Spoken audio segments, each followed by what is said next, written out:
business reporter, Ntokozo Khumalo, following that story for us. And Ntokozo, good evening to you. Youth unemployment remains a major concern among commentators. How are small businesses trying to close this gap? Good evening, Xoli. Well, we spoke to small businesses who shared their own struggles when it comes to really creating those employment opportunities for young people specifically, in order to hand them or give them those skills and just give them a foot in the door when it comes to kicking off their career. But where I am right now, Xoli, I am in downtown Joburg at Gandhi Square. People are making their way home, and I do have some young people who fall in that demographic that Statistician General was highlighting. Youth unemployment surging, and they are getting discouraged with each year. So all the boys here from GP Education Center, right, all above 15. Let me start with you. Are you optimistic about your prospects of securing employment in South Africa once you finish school? Thank you for asking. For me, like, I see, like, we pass, we go to school, we get good grades, we go to university, we get degrees, but we can't find job because the government is failing the youth. But on the other side, I can see on the business side, when you want to open a business, it's all good. So I have a good planning for my future. I think I'll go for the business side. So a businessman here, Xoli, and we'll speak to Stephen Dupree now from Local Abode on how to support young people. Yourself looking to go into business, so hopeful you'll get a job once you finish your studies? I think so. I think I'll be able to get a job. But the high unemployment rate does not motivate me because of the chances out there. But I think I definitely land a good job. And what are you looking to study when you go to varsity? Logistics and law, hopefully. Logistics and law. And for yourself? Ulokhuza mina ngumuntu ongafuni ukusebenzela omunye umuntu, so ngizokhetha nje ukuvula ibhizinisi nje ngoba vele nobafo njengoba asho naye la ukuthi high employment rate sebephakeme yabo vele kunzima vele nje isikhathini samanje uyafunda wonke nama degrees wakhula le ngawo yabo. And for yourself, are you also the same as the rest of your friends here, looking to maybe start your own business due to the high unemployment rate? Yes, thank you for the question. Like as youth, we do get bursaries, bachelors, masters, but then like still, we cannot find jobs as youth. So opening a business for yourself is a one of a kind thing, because like you open your business, you get successful, because like going to school, you go to school and then you learn. At the end of the day, there's no job for you. And then you go hustle in the streets selling tomatoes and stuff, which is not a good thing. At school, they should like teach you how to make money, not work for someone else. Yeah, well, that importance of entrepreneurship, as you see, these are young men, Xoli, who are about to complete their studies, go into varsity and enter the labor market already at their young age, saying that they are looking to instead go the entrepreneurial route. And Stephen, I think this is where I should bring you in. Stephen Dupree, Xoli, is the founder of Local Abode, as well as a partner of My Josie that you see right here behind us. Stephen, thank you so much for talking to us. So as we hear those young men saying that they're now just considering entrepreneurship, city hubs such as Johannesburg, once the city of gold, once a world-class city, a place where young men such as them do come to traverse to different opportunities across the province. The work you're doing to revitalize the city, are you winning? Well, good evening, and thank you for the opportunity. So it's an interesting, and the first gent that spoke about becoming an entrepreneur.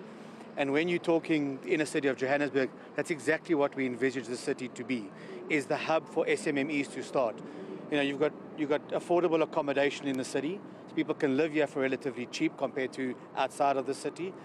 Couple that with reasonable accommodation for office space, and you've got an amazing setup there. Happy people live close to where they work.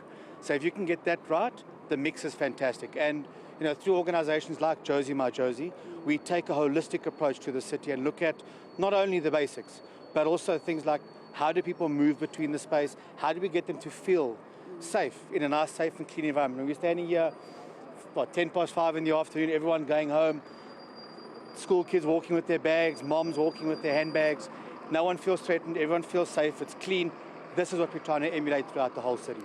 Absolutely, and just talking about those different age demographics. Where are those bottlenecks, Stephen, that you really see in the Johannesburg economy that needs to be removed with a matter of urgency, that you could perhaps partner with the government to ensure that those young men do see those opportunities and realize those opportunities of being entrepreneurs themselves and creating jobs in the future? So the big barriers to entry are not synonymous with the inner city particularly, but it's across the board. So we have issues like basic infrastructure. You know, you've got businesses that go a couple of weeks without electricity because a substation blows up. That's not conducive for a good economy and to grow the businesses.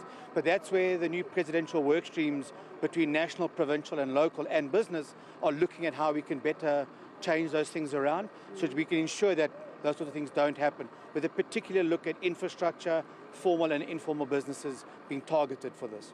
Now, Stephen, Josie might have lost that title, as I said earlier, of world-class city, but you and your team working towards reclaiming that title back. Just talk us through why Johannesburg really does remain a hub, not only for people in the province, but across the country looking for economic opportunities. I think being the financial hub of the country, this is the heartbeat.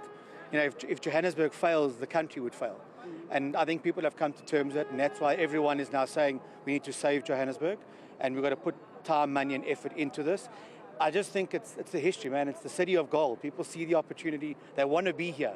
And the opportunity still exists. You know, we're sitting here on Gandhi Square, where you've got guys that have started a law firm in a 50 square meter office, right the way through to UNISA who take up space, right the way through to government tenants, provincial government who have taken up 8,000 or 10,000 square meter spaces. So it caters for everybody. So that's why I think everyone wants to be here, because the opportunities do exist. We just need to help cultivate them and drive them forward. And tell us why organizations such as Local Abode and Josie My Josie are important for citizens, and why they should partner with the likes of you to get our cities back to the standard where they can grow, they can grow businesses and create jobs. So the big reason would be because they're backed by some of the big players in the industry. It's not small fly-by-night organizations that are trying to do this. They're very targeted, very specific in terms of projects. So whether it be changing all the streetlights to solar streetlights, companies that invest and partner with Josie My Josie are able to take cognizance of the fact that it'll be done properly and that there's consequence if it isn't done properly. So there is an accountability to it, which I think helps guys do that investment. There's often a distrust between the public and the private sector, where people often feel that if I give money to the council, I might not see the results. This is very targeted, and you can adopt a project. So if you only want to focus on streetlights, your organization, you want to buy 10 streetlights, you can do that. And we'll tell you where they're going, and you'll be able to go and see them. It's tangible. So those are the sorts of things that makes working with and partnering with organizations such as Josie My Josie so critically important.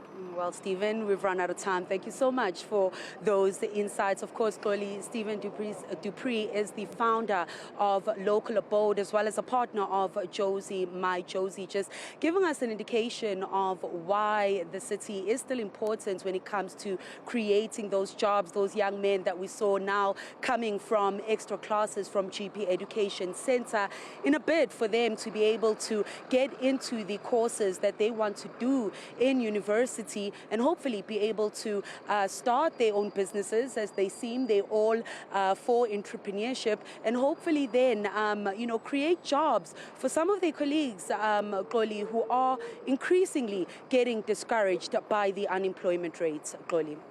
Ntokozo Khumalo, thank you very much.